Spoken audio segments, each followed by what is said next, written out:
Welcome to the Beyond Jiu Jitsu Podcast. This is episode 148, and today we are talking about some current-ish news. It's kind of old now, but assholes in jiu-jitsu, or While we're on that topic, let me introduce my co-host, Adam Charles. Come on down. Yes, hello, Kieren, episode 148. What is up, my man? We are talking about oldish news, but still maybe current news, because I don't know if you saw a little thing popped up, but we'll get into that. But yeah, we're essentially going to talk about Erbeth Santos, everyone's favorite jiu-jitsu competitor. Oh yeah. So what happened recently-ish? And now I say recently. I'll segue this. I'm just quite surprised that what are we? 1 minute in. Are you telling me we're already going straight into the topic? Straight into the content. What the hell? Yeah. No, I can tell you actually, give you guys a little side note why we're going straight into the topic is for our regular listeners, you probably noticed that last week we didn't have an episode go out. Kieren and I were halfway through recording this exact episode, and then we had the good old technical difficulties, legitimately. Like, we had a computer overheating and stuff just started crashing, and we had to scrap the whole episode. And then due to scheduling issues, we couldn't just re-record it the next day, and also due to the fact that computers had to be repaired and so on. And yeah, so we had to wait a whole nother week to record the episode. So it's kind of like that organic banter already played out in the last recording that it doesn't exist anymore. Yeah. So Adam was like rehashing jokes I made last week, and yeah, so that was like an inside. It was an inside joke, but it was a joke. But anyway, very confusing. I hope this isn't anyone's first episode. I say that all the time. But Erbeth Santos, and for those that don't know, he is I believe, a three-time world champion. And he was arrested in Sao Paulo for a series of rapes and robberies. Now, I'm reading off of an article here on the source is BJJ Eastern Europe. And he was with another guy, Andre Pessoa, I think it's pronounced, who's also won numerous titles, another black belt, and he was also apprehended for the same charges. The investigations revealed that the fighters used physical violence and weapons to intimidate and sexually assault their victims. The news was released on the 24th of August, on Thursday, 24th of August this year.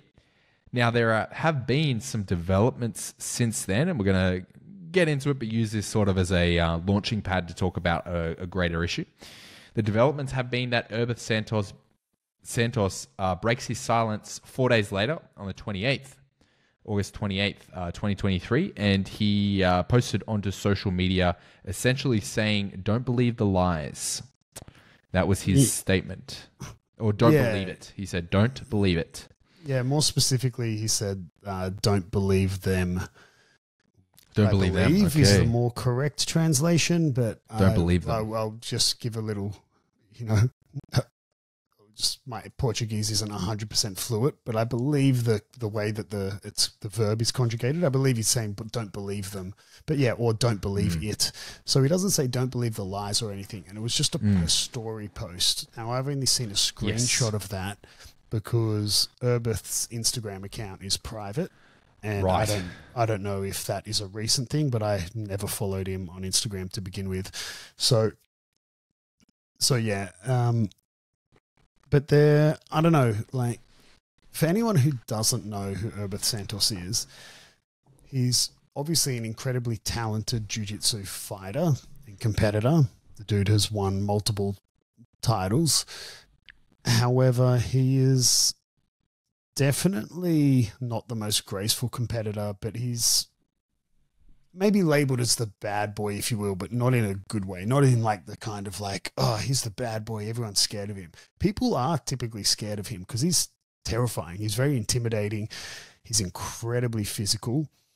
And yeah, like I said, very, very, very talented.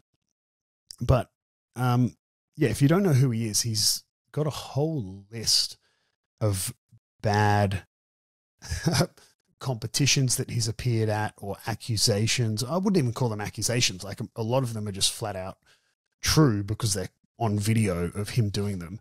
So just to give you an idea, if I like pull up a little thing on Erbeth Santos, these are all different links to different articles, and I'll just read some of the headlines. And it's like, Erbeth Santos involved in massive brawl at competition, DQ'd, woman kicked in face. Bernardo fight. Sorry. So I mean, so it doesn't say he kicked her in the face, right? I'm just reading the title of the links, and apparently women getting kicked in the face is Kieren's. No, it's just so like the way it's phrased, like everything Erberth Santos DQ'd, etc. Full stop. Woman kicked in face. yeah. You know, oh, and man, then another one. Bernardo Faria, Erbeth is the only one that has been disrespectful to me in 17 years competing. And this was interesting for me because I know Bernardo. I mean, like I know him, but it's not like we went to dinner together every night or whatever, but I know him from my years of training with him and whatever. And he's just the absolute nicest dude. And yeah, Erbeth beat him in a match. I think it was finals of the Worlds, and passed him and mounted him and was talking trash talk to him mid-match. So yeah, Bernardo's saying it's the only person to disrespect me in 17 years of competing. Another title, Erberth Santos bitch slapped by Alexandre Vieira at Rio Fall Open. Erberth Santos does it again, gives up mid-match against Felipe Pena.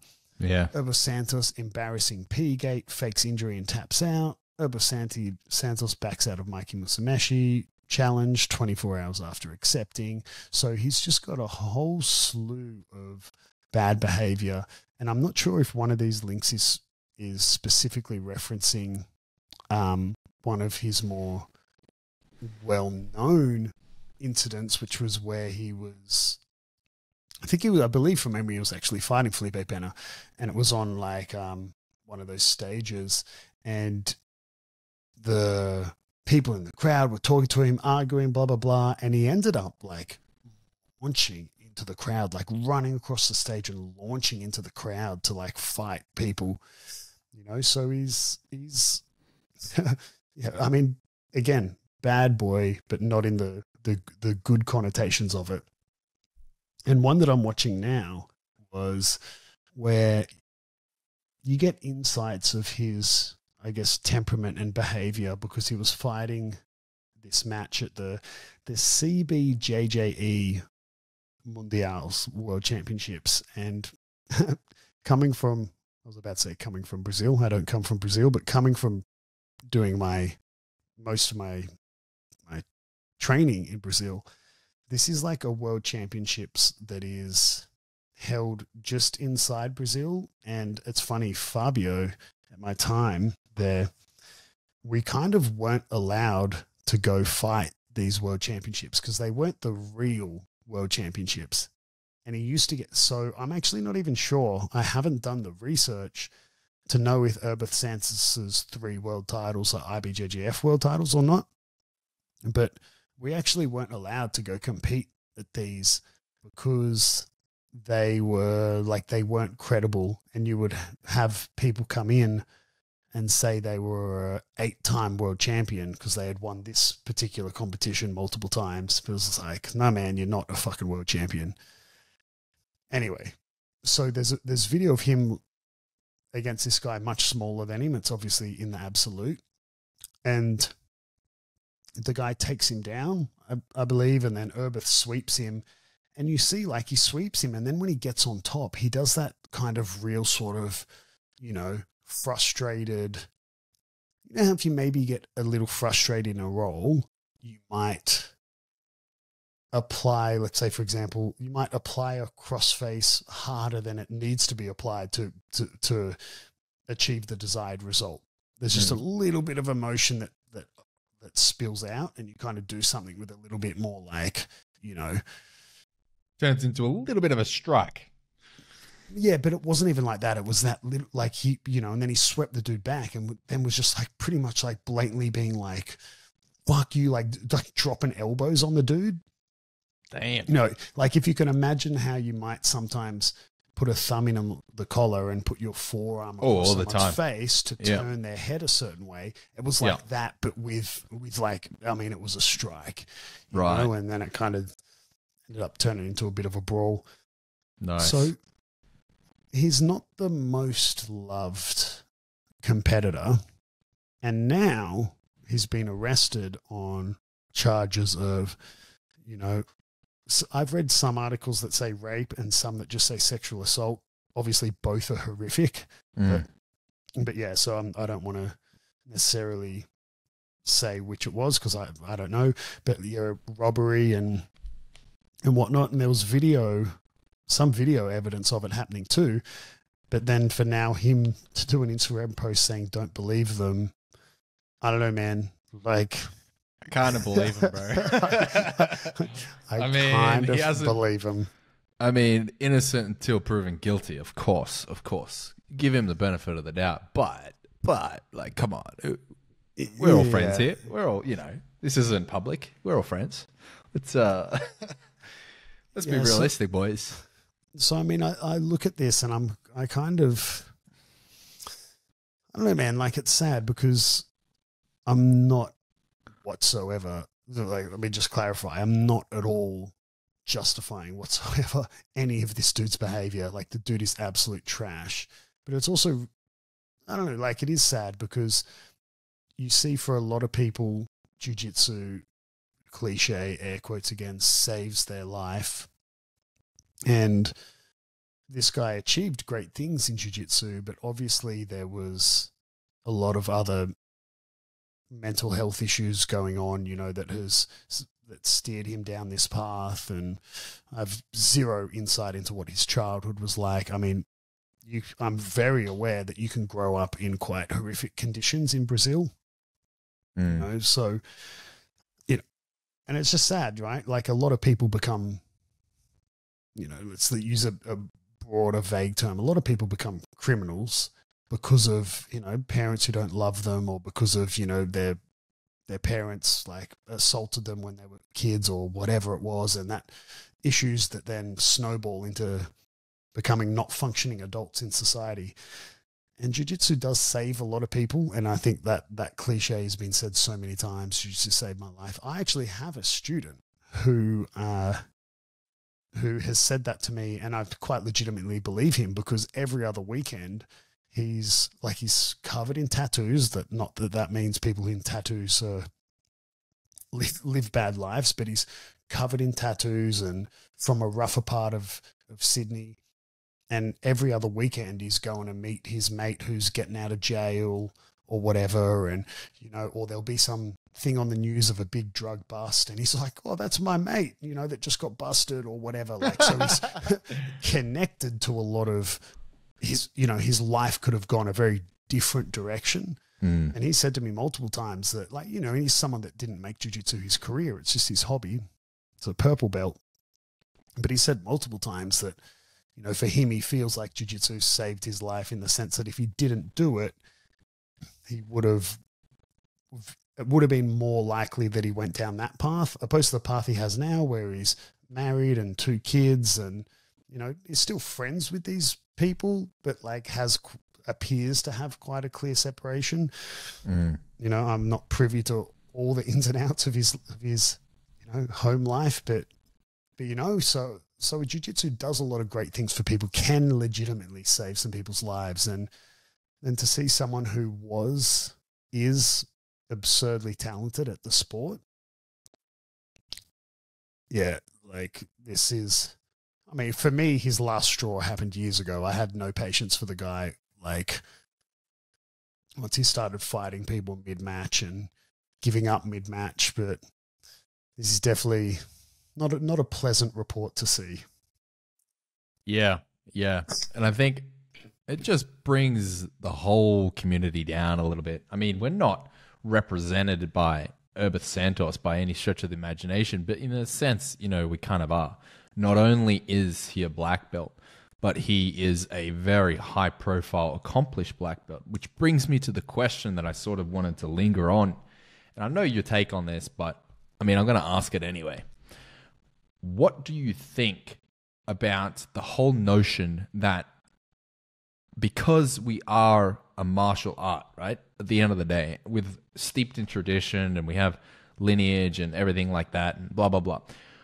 What do you think about the whole conversation where people say that a black belt shouldn't just be good at jiu-jitsu, shouldn't just be a black belt, so to speak, on the mats, but a black belt represents more than that. It represents that you should be a upstanding member of society and you should, you know, not saying that you look down on everyone, but you should be the role model that the rank accompanies. What do you think about that sentiment?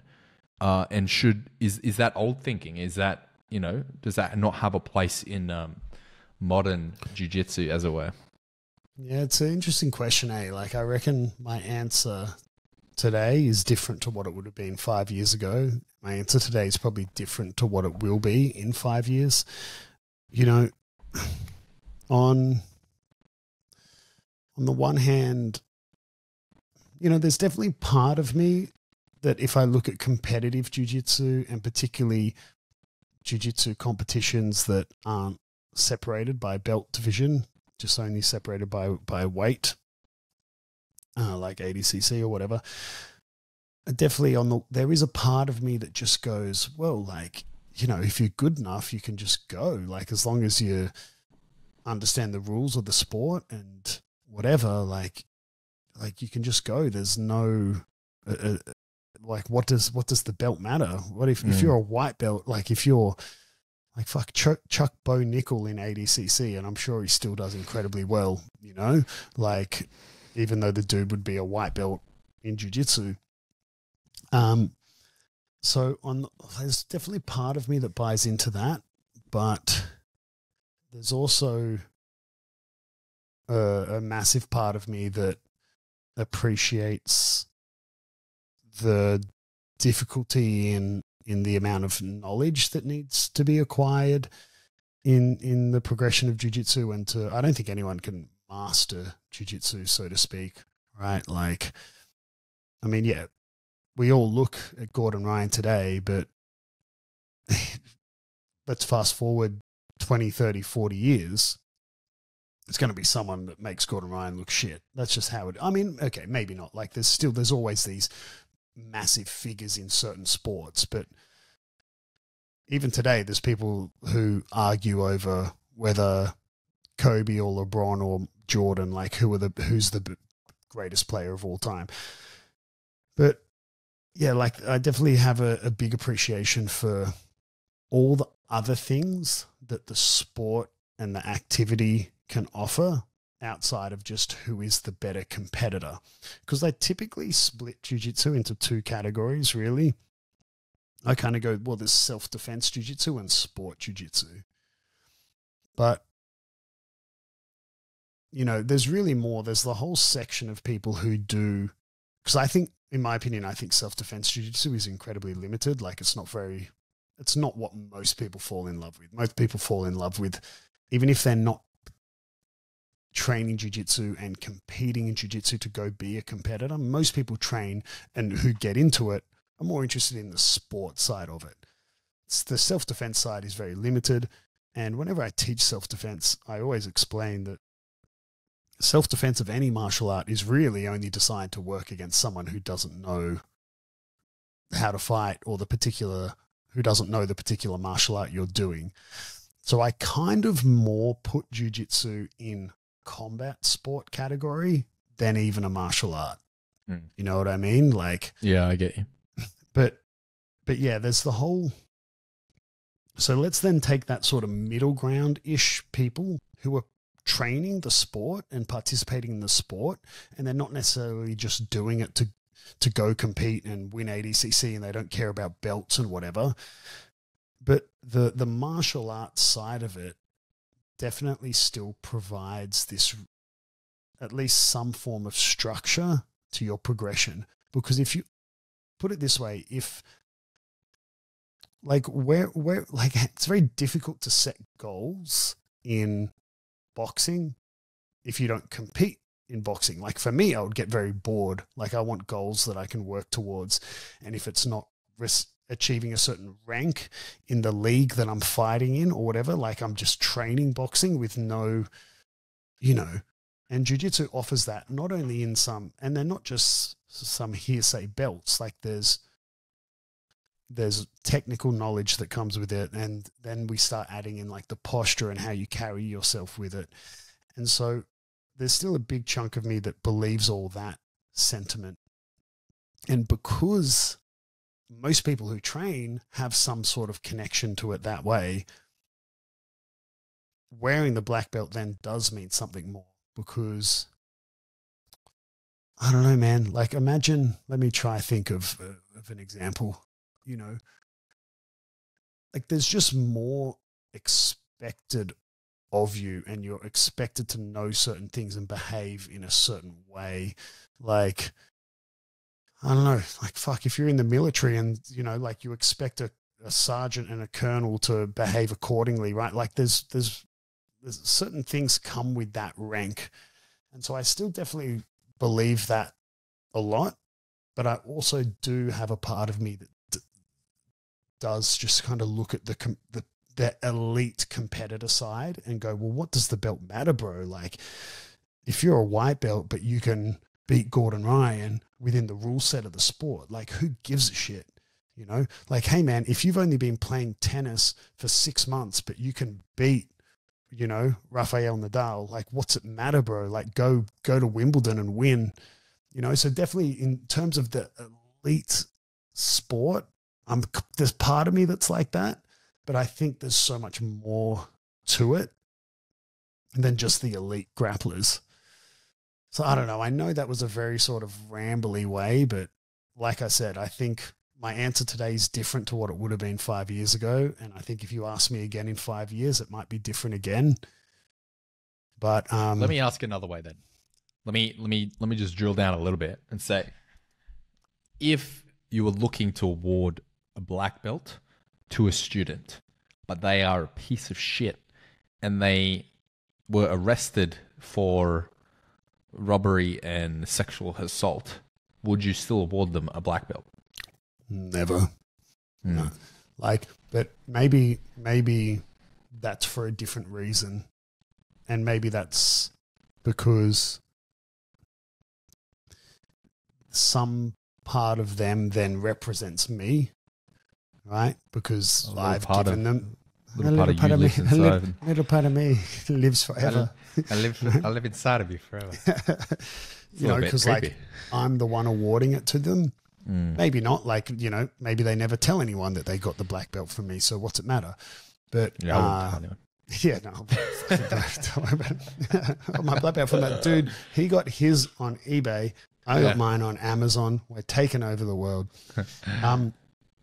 Yeah. No, I wouldn't. Like for me, definitely if I'm today still awarding someone a black belt, there's a particular posture. And I think it's also because the reality of how you train jiu-jitsu and how jiu-jitsu becomes a part of your life, even though it's an individual sport, you interact with multiple other people doing jiu-jitsu, right? So it's okay, like ignore whole like, Kriyanche stuff and changing teams and whatever. Like it's a team sport in the sense that like you train with your teammates and everything, and without your teammates, you don't have anyone to train with, and you help them, they help you, and then you go compete as an individual. So, you're then, it's not like you're then just got that black belt and you go off into the wild and you're now this like, male lion who has been kicked out of the pride and has to go find, he's flying solo until he takes over a new pride or whatever. It's like, no, you then still interact within the community. And as a result of you continuing to interact with the community, which in this case, if I'm giving you the belt, that community is my gym. Maybe down the track you go and start your own gym and you build your own community. That's great. But in the immediate time of you being awarded, maybe not even that black belt, bro, maybe even a brown belt, whatever it is, you're operating within the community, and other people look up to you, like the white belts look up to you and whatever. And if you're just like a piece of shit, or if you don't behave properly, or, who was it? Ollie, right? So Ollie's a brown belt at the gym. Obviously, you know him very well. Definitely a piece of shit. Good example. Yeah, good example. Absolute human trash. No,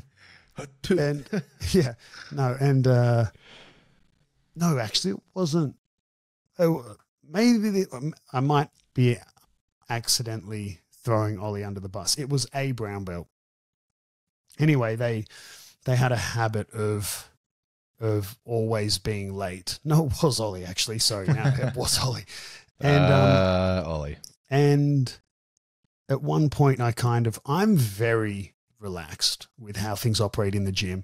I recently had a student leave the gym because he moved, and I ran into him, and he's training at a new gym. And I was like, how is it? And he had already trained prior to coming to me. He's a Brazilian guy. So he had trained in Brazil.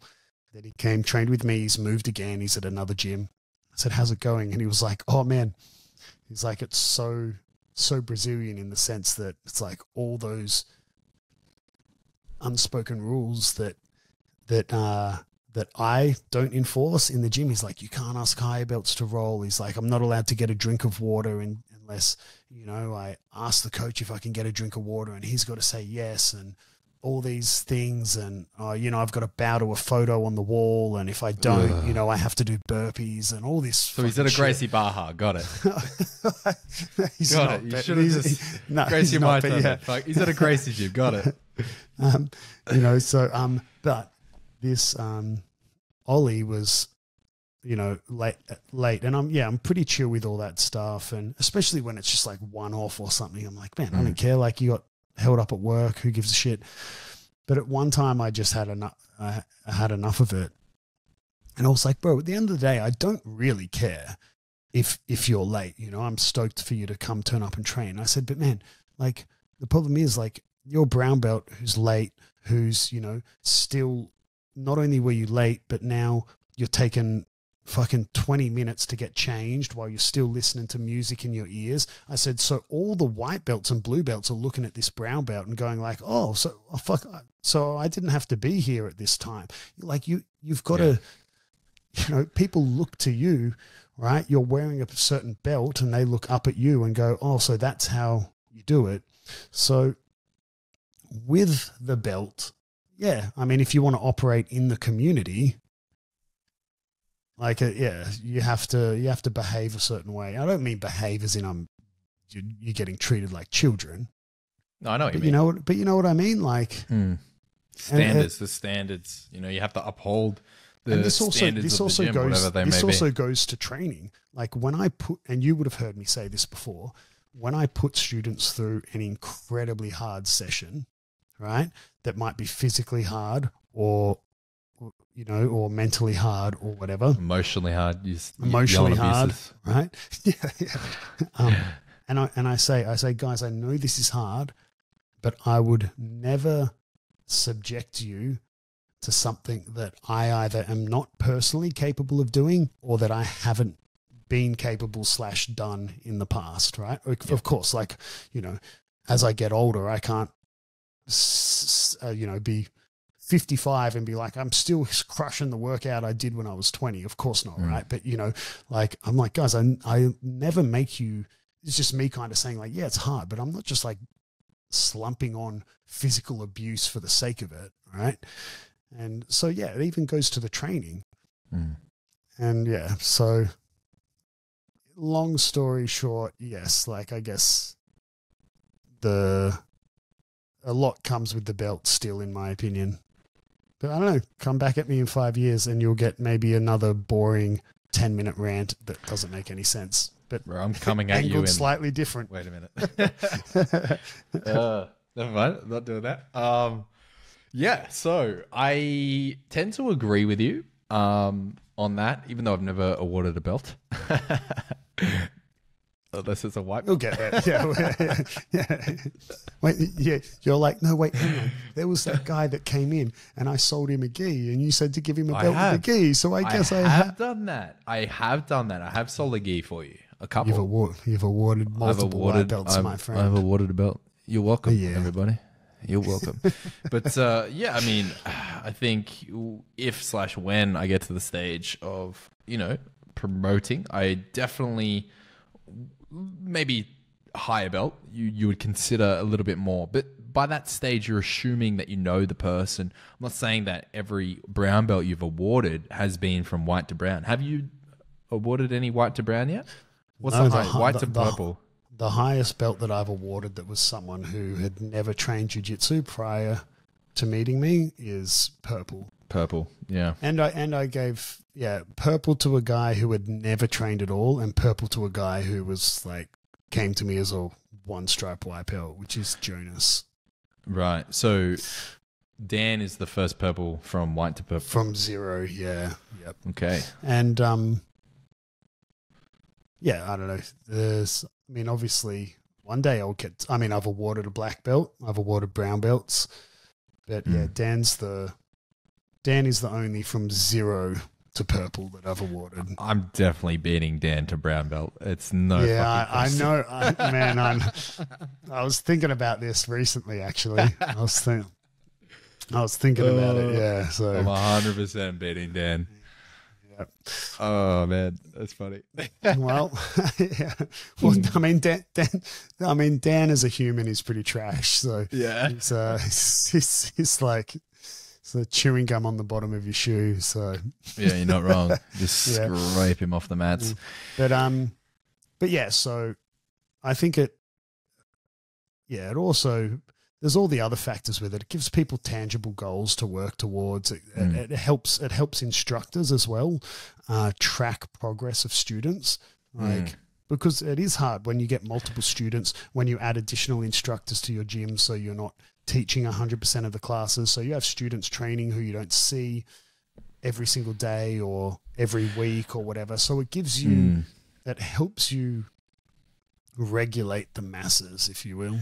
So on that point, because we've sort of started talking about, hidden within this is the whole, are belts even worth it? You know what I mean? I've seen, this is all anecdotal, of course. I have a YouTube video about like, when should you expect your first stripe on your white belt? And for whatever reason, over the years, it's gotten a decent amount of traction and some views on it, right? About 100,000 views. It's not the views that I want to talk about, it's the comments. Some people have had the experience where, in their own words, they've been training consistently, they've been showing up to class, maybe they go to a larger gym with lots and lots of students and they're sort of a grey man, if you will. And, they've been training for like 2 years or something consistently and they haven't even received a stripe on their white belt. And their gym does stripes. They do the whole 4 stripes and then belt promotion. And it's not like they do them, only at grading days or whatever, and they've just skipped the gradings or whatever. They just sort of just slip through the cracks. And I think that is kind of fucking lame because if, for example, if I was in the situation where I was competing, I was, training as consistently 2 to 3 times a week as these guys are saying they are for 2 years, and I hadn't even, received a stripe in a gym that honors that system. It's pretty dog shit.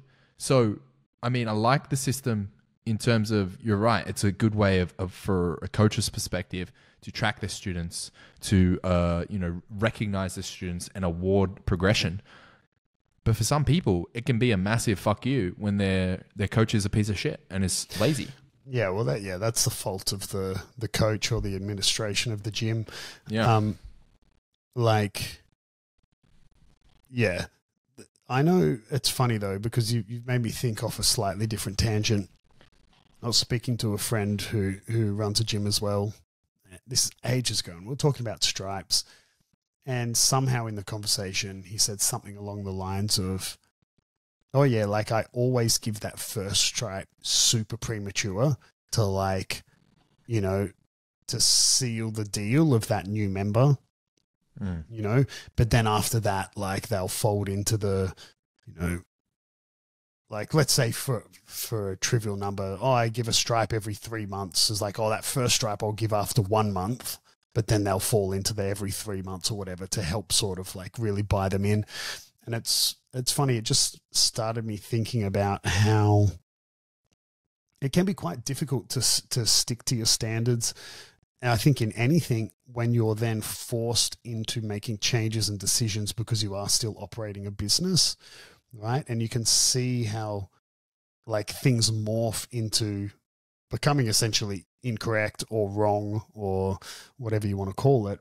But decisions have been made over time to sort of, yeah. But then, you know, what you're saying with the opposite of going 2 years without receiving a stripe, that's, I mean, if the person is actually, unless they're doing a class every 6 months or whatever.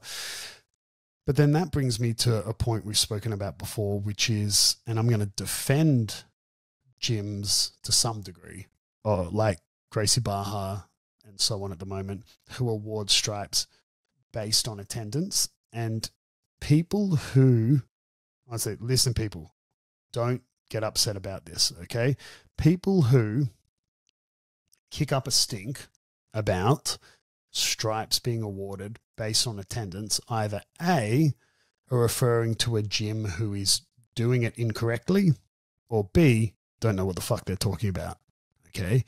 Because it helps avoid the exact situation that you just mentioned, right? So, and if it's done correctly, it's founded on data, okay? So, for example, okay, I have a system, a software that helps me track this when students attend the gym and whatever. I will typically, on a white belt, give a stripe every 30 classes, okay? So research shows the average student trains 2 or 3 times a week, okay? So for that average student who trains 2 times a week, a stripe's still going to take, what, like 2 months or more? Like, you know, maybe 10 to 12 weeks or something, okay? Mm. And why is it 30 classes? Well, because if you're teaching correctly and your classes are structured properly and whatever, more or less, if they've attended 30 classes, they would have learnt the amount of information that would reward that stripe as a ballpark, okay? Let's say that student trains 8 times a week or whatever. Cool. They might get these stripes really quickly, and then maybe it's not 30 classes. Maybe it's 35. Maybe it's 40. Like, it's a ballpark, you know, I use it as a guide. Then they've got their 4 stripes. Cool, man. You might sit on those 4 stripes for another year or whatever.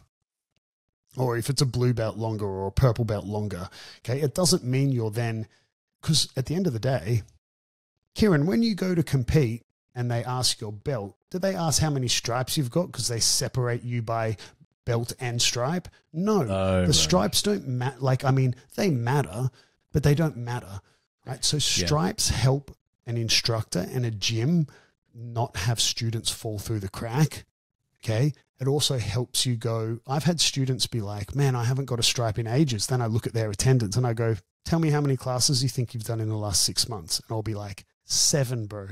7 in the last, you know. And it's like, man, imagine doing 1 a month and then asking for a stripe. It's like, bro, I know you're feeling like it's been a long time since you've got a stripe, and it has been a long time.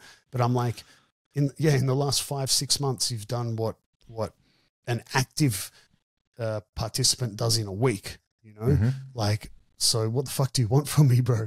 You know, so it helps with all those sorts of thing. And yeah, stripes mean something for the student as well. It is a sense of recognition. It's a pat on the back. It's like, bro, good job. You're heading in the right direction. But yeah, I've had, and you would back me up on this, I've had and have multiple students who are on whatever color belt and have been on 4 stripes, you know, for ages. They've done X amount of classes on 4 stripes where they technically should have already gotten their next belt if it was purely ranked on attendance. Mm-hmm. I got my first 4 within the first 6 months, and I was on my white belt. Are you talking about my white belt? No, we had a running joke about stripes on blue belt. Yeah. So man, I think I even got him sooner than that. I got him super quick, fast, and I sat on him for like 8 months. Yeah, I didn't give a fuck. So yeah, stripes based on attendance is just a way to help you manage your students correctly. Man, don't get me wrong. It's very easy. It's very easy not to need that support as a attendance-based stripe system when you've just opened your gym and you have 5 students. Yeah. Very fucking easy. Yeah. But as your gym grows and you have more students, and then like I said, as you're not teaching every single class and you have other instructors teaching, and so all of a sudden, like, you might be under the impression that this dude is barely fucking training, but turns out just unfortunately he's never in your classes and he's always in a different instructor's classes or whatever, right? It helps you squash all those inconsistencies, and it's just a tool to help you better support the progression of your students. For me, I use that guideline, but when it comes to the belt, okay, I don't have 500 students, right, in my gym. So when it comes to the belt, I am then still individually assessing the individual based on my standards and my evolving standards as to whether I think that they're ready for that next belt. But yeah, like I said at the beginning, people who say stripes on attendance is like, ruining jiu-jitsu or whatever you want to say, they're either referencing a gym who doesn't use that tool correctly, or they don't know what the fuck they're talking about. I think I don't have any problem with stripes on attendance because I don't really care about stripes, to be honest, at all. I barely even care about belt, but belts on attendance is a bit like, come on, what are you doing? Also, let me belts on attendance is horrific, right? Yeah. But let me also just double down that stripes on attendance is an incredibly powerful tool for kids. Oh, yeah. Because kids, man, it's such an achievable little goal, and they get so pumped off it, and to the point where they count the classes. And because, I mean, if you can pass or fail a fucking university degree based on attendance, right? Which you can. If people lose visas in Australia, so I don't know if this happens internationally, but in Australia, people get student visas. So they'll go to do some type of course, whether it's at a uni or a TAFE. A TAFE is kind of like a college, I guess, for other international listeners in Australia. And that will allow them a student visa, which allows them to be in the country and work and whatever. But if they don't attend a certain percentage of classes, they will fail that course. Even if they got 100% on the test, they will fail the course and lose their visa. So if there's university degrees that you can fail, like that they use attendance as a level of metric, well, of course, a 5-year-old is going to be pumped on getting awarded some sticky tape for attending correctly, right? They do it at school as well, right? For young kids, like attendance is, I remember you used to get, if you had perfect attendance, you would get an award. If you didn't miss a day of school, you would. Nowhere near that award ever. But you know what I'm talking about, right? Yeah, I know exactly what you're talking about. So it's a great tool as well. And especially because kids come and go, like kids are the easiest students to acquire, the easiest to lose. Kids fall in love with certain different things as they grow. So very hard to track them without some level of a system. Yeah. No, I agree. Yeah. That was a bit of a tangent, but I have no idea how we got on that topic. I can't remember. We're talking about belt, Erbeth Santos. Should black belts be better people? Belt promotion, how you promote stripes. That's how it happened. Fair enough. You're welcome, everybody. Speaking of black belts, can we just give a quick shout out's the wrong word, doesn't need a shout out from us, but holy shit, man, Meregali is very, very good at jiu-jitsu. Yep. Man, it's funny because his online personality recently I have not enjoyed, and I'm not someone who really dives into social media. There's a pool of social media, and next to it there's an empty pool that is just concrete, and I dive into that one. I'm like quite anti-social media, but I really like Meregali. I've only ever met him once, back when we were purple belts. and he was very lovely to me. It was like my first day back on the mats post knee surgery, and at the time, like for those who don't know, Meregali was best in the world at purple brown. Like he was just this up and coming, amazing rising star. And everyone was like, "What the fuck you doing rolling with Meregali? Like when you're like day one back out of knee surgery." I was like, "Oh no, we're just like chilling." And he looked after me. He was super lovely. He didn't hurt me. Like we had a nice, he took care, rolled with me appropriately as you should with someone back after a surgery. Yeah, he's only been ever nice to me. I've spoken to him a few times over the years since then. But his online personality with this whole mimicking Gordon Ryan thing has been dog shit. But man, like he's just so good at jiu-jitsu. And that's, for those who don't know, he just fought the heavyweight GP, which was it happened at the same time as the World's Masters in Vegas, along with the Jiu-Jitsu Con. It was like the biggest jiu-jitsu event ever. I think it had something like 11,000 competitors total. Whoa. That's crazy. It was huge. That's awesome. And if anyone, man, Masters Worlds is an awesome event. I've been twice and it's super cool.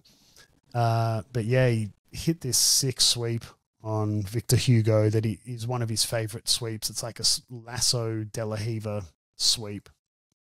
And to move someone as big as Victor Hugo, super impressive. He's really good, man. Like I think Meregali is amazing at jiu-jitsu, and whether you like his online personality or not, it's not as bad as Gordon Ryan for me as a spectator. But I thought you were about to say he's not as bad as Erberth Santos. No, no shit. Well, no, but he is actually.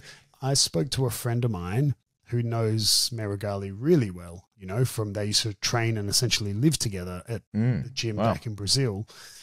And I spoke to him. I was like, "Bro, what's with his new online personality?" And he was like, "Man, it's just so cringe. It's like not who he's like, oh, it's so embarrassing to see." Because he is a really, okay, again, I don't know him that well, but, from my interactions with him and from my friend who's really good friends with him, he's such a lovely dude.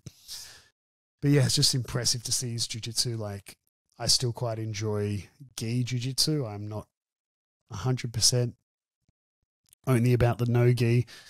So it was good to see him do some cool shit in the gi, and he's just incredibly talented. Yeah. So, sorry, last interruption. Off the back of that, I then do need to give a shout out. While we're talking about that event, Masters Worlds, one of my students, Tima, she's a blue belt of mine who has been having a huge amount of adversity with her jiu-jitsu over the past maybe 2-3 years, really. COVID kind of with lockdowns and stuff in Australia. Yes, it screwed a lot of people's training, but for other reasons, completely screwed Tima's training. And then she moved and she was further away from me. And so that made her train less. And then she had tore a tendon in her foot and all these things and everything. And then she was preparing to go to Masters Worlds. And then a week before leaving, she fell and, injured her shoulder really bad and wasn't being able to train and whatever. All these things, like a huge amount of adversity leading up to this comp.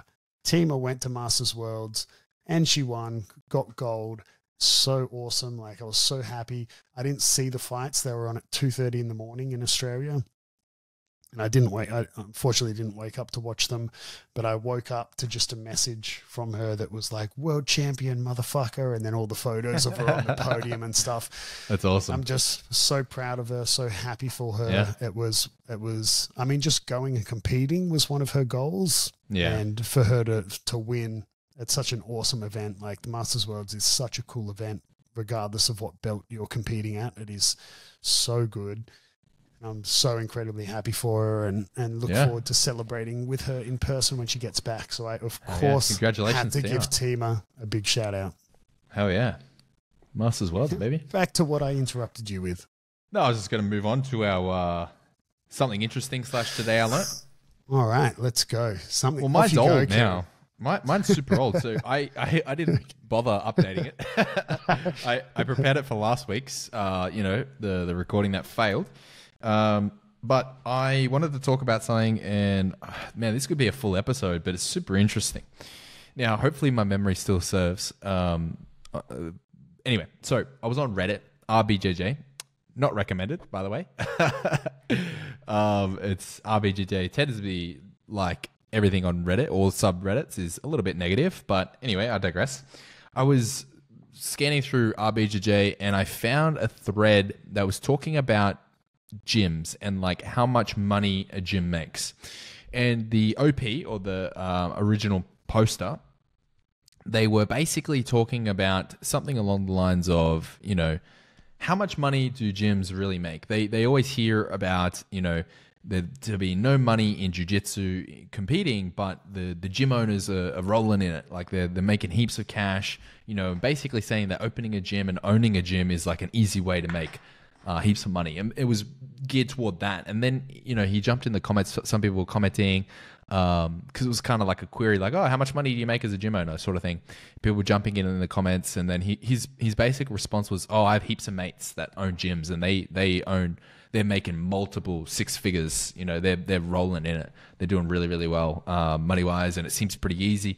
And the whole mood of it was, and I'm not saying that, you know, I know a lot of gym owners, but I know a lot of gym owners. I know a few now on a pretty decent level. And it's definitely, in my opinion, from what I know, a clear misrepresentation of what it's like, one, owning a business, and two, owning a jiu-jitsu gym. Comments? Yeah. I'm not rolling in the six figures. No, yeah, it's funny. Suck though, bro. Yeah, it's funny. Well, I do kind of suck, like in that regard. Like, I think if you came to me and you just wanted pure advice as to, if you came to me saying like, hey, bro, you have a gym, I just want pure advice as to how I can make the most money possible running a gym, I could tell you how to do that, and you would probably make pretty good money. I don't know if it would be six-figure money, but you could make pretty good money. Why don't I run my gym like that? Because I don't want to, like, what would be, like, I don't know, think about like when you go into like other businesses and just it operates in a way that, I mean, I'm just trying to think of a clear way to get this across. Nickel and dime you. Everything's about nickels and dimes, right? Yeah, like I don't want to run my business in a way that goes, oh, like I kind of look at stuff and go, instead of going, what is the most I can charge for this that people will pay for it, which is business wise. If we were doing a business course, you'd be like, that's what you want to do, right? You want to charge the most possible that people would pay for it. I kind of look at the other way and I'm like, what is the cheapest I can do this for the person? Because I just want to get it to as many people as possible, and I want to help as many people as possible and whatever. So and that kind of avalanches into a lot of things. Take like uniform policy, for example. People will tell you a bunch of dog shit to try to sell it to you that it's not about the money, that it's about the money. Yeah, that it's about the team being uniformed and people feel much better when they're part of a team and this and that. And there are aspects of that are true, right? Especially if you're looking at kids. Like, you know, for example, imagine if you had a whole gym. Let's imagine it's Gracie Barra, but they didn't have a uniform policy. Just Gracie Barra because it's very recognizable for listeners. Like, if you had, any parents listening would agree with this, if you had a 6-year-old and they're going to a Gracie Barra gym and everyone is wearing Gracie Barra gis, but you've got a gi for your kid that is a whatever brand, your kid is not going to want to go into the class wearing it. He's going to want the same as everyone else has. You know, so, I mean, some aspects of it are true, but all the other aspects of it just being like taking away people's self-expression of fashion, and, you know, not only fashion, but not all gis fit the same. So if your Gracie Barra gi is a, you know, Fuji gi, and Fuji gis don't fit me really well because they're all slightly different, what do I do then? I'm just kind of screwed, and I have to wear an uncomfortable gi for the rest of my life while I'm training at that gym. So all these other things, right, kind of are things that I don't implement for the gym to make a huge amount of money. But like the rolling in triple figures, I don't think is really the case, right? Like there's a lot of overheads that go with gyms that people don't really understand. And then even if you do understand them, it's very difficult for most people to have had the time to invest in becoming incredibly good at jiu-jitsu, and also had the time to invest in becoming incredibly good at business, right? Like for most people to get really good at jiu-jitsu, they need to treat it as a full-time university degree career, right? So it's hard to do two full-time careers at the same time. It's very hard to get really proficient at jiu-jitsu and really proficient at being a businessman. Of course, people can do it, but you know what I mean? Like I think as a whole, the average person doesn't, right? So then perhaps these jiu-jitsu people who are rolling in it are very good at business and not particularly good at jiu-jitsu, and they're just running their gym purely for profit. And I think a lot of, I don't have a business degree, but I don't think it's too much of a stretch to say that as a whole, businesses that are just purely like for profit with zero care to the consumer, they make a lot of money, right? But maybe not morally or ethically in the best way possible. And I definitely personally lean way more to being ethical and moral, and I'm not super money driven.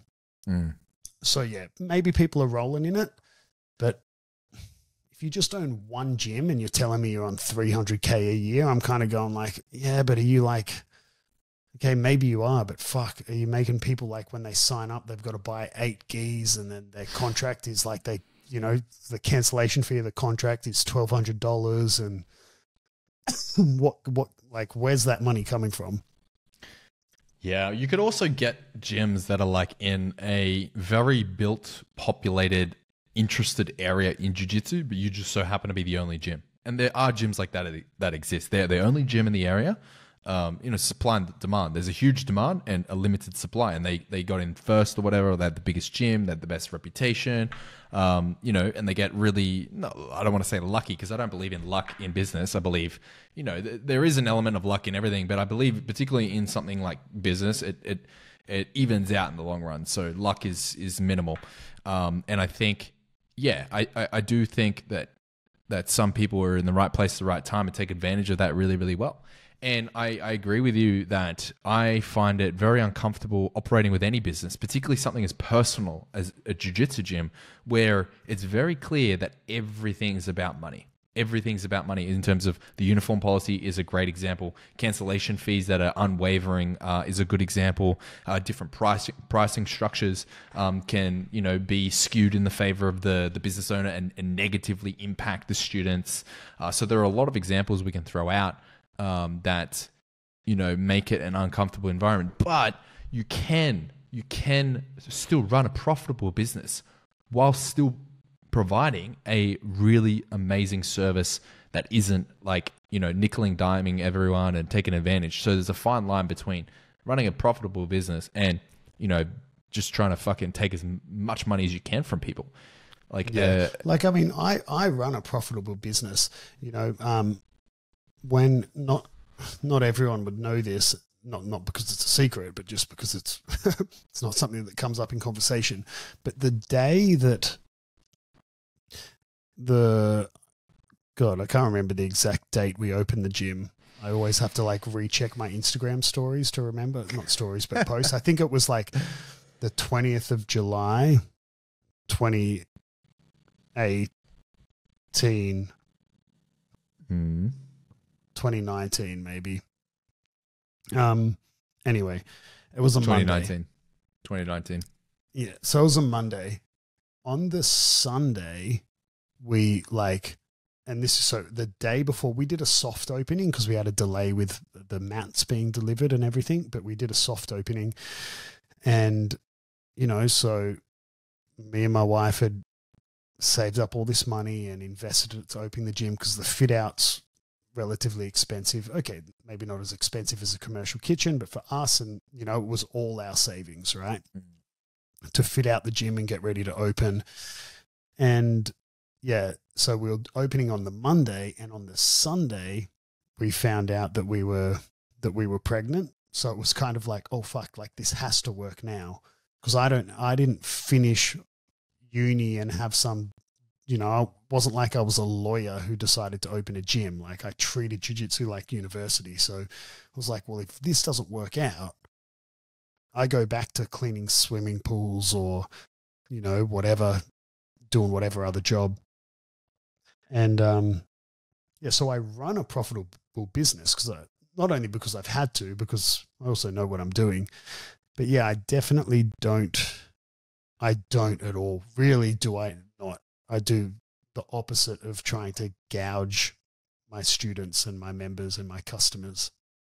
I think to the degree where often I have people being like, bro, you've got to be a bit more strict with like collecting money. You know, I know that makes me sound bad perhaps as a businessman, but you know, I really do try to look after all my students and make things as pleasant for them as possible. So while I could definitely give you advice on running the most profitable gym, I 100% could. I used to do that for a job, actually. If that's how I ran my gym, I just don't think I would. On my inside, I wouldn't be super happy. No, that's a good point. I just thought it was interesting. It was like the classic Redditor thought that, you know, opening a jiu-jitsu gym was a get-rich-quick scheme sort of thing. That was the vibe I was getting, particularly from, not necessarily from the main post, but definitely from their response in the comment section. I was a bit like, oh, I don't know. It could have been a troll post, but I think it may have been authentic. And I just, you know, I thought it was quite interesting as someone who has run multiple businesses, never brick and mortar, but still, it's I wouldn't call it a get rich scheme, that's for sure. Yeah, definitely. I mean, you could turn it into a scheme, but then you just become one of those dudes that's like, and then I'll armbar him with my mind. Yeah, and then you end up on fucking McDojo Life. Yeah, that's right. Yeah. All right, so something interesting. So this is just a quick one, but I just wanted to. I guess a bit of a shout out again. One of my shout outs today. Full of shout outs, bro. So one of my students, Dave Christescu is his name. I don't think he listens to the podcast, so I probably didn't need to say his last name. But anyway, Dave would be one of my most consistent students. Dave trains all the time. 2 of his kids train. All 3 of his kids used to train. But Dave is incredibly consistent, competes a lot as well. He's an older guy, so it's not like he's pursuing jiu-jitsu as a career change or to win world titles or whatever. But he trains, he just loves the sport and wants to get better, and he's super fit and healthy. And he's really fit. Yeah, super, like shredded fit. Like, you know. Yeah. I remember he spoke to me about like, not even like full nutrition advice, something like, you know, pick my brain on nutrition once, and then fast forward like 3 months and the dude's like dice. They're like, what the fuck?